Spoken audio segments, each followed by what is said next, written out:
আমি তো একদিক থেকে সবই ট্রাই করে চলেছি। আমের সিজন শেষ না হওয়া পর্যন্ত আমের কোনো রেসিপি বাদ যেন না পড়ে।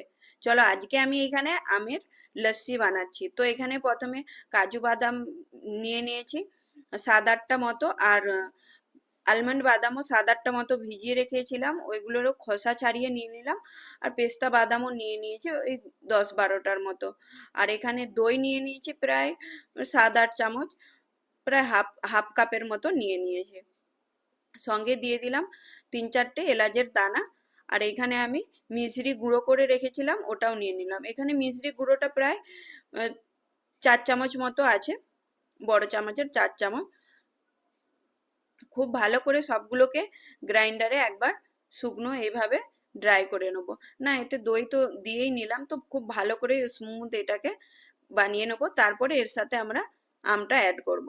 দেখো এখানে পিষিয়ে নিয়েছি, তারপরে আমটা অ্যাড করে আর একবার ঘুরিয়ে নেব।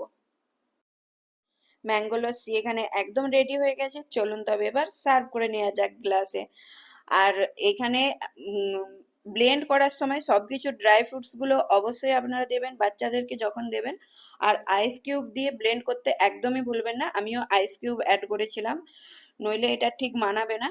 আর এই ড্রাই ফ্রুটস গুলো দেওয়ার জন্য এর স্বাদ একদম দ্বিগুণ তিনগুণ হয়ে যাবে, একদম আলটিমেট স্বাদ লাগে। অবশ্যই ট্রাই করবেন বাড়িতে। আর এত সহজ বানানো এটা, আর খেতে তো দুর্দান্তই লাগে।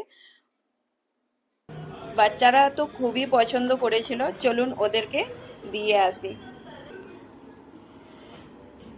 নিজের জন্য 1 গ্লাস বানিয়েছিলাম, দুর্দান্ত স্বাদের হয়। কেমন হয়েছে রেসিপিটা অবশ্যই আপনারা কমেন্টে জানাবেন। ধরো, চলো এখানে ওরা নিয়ে নিল,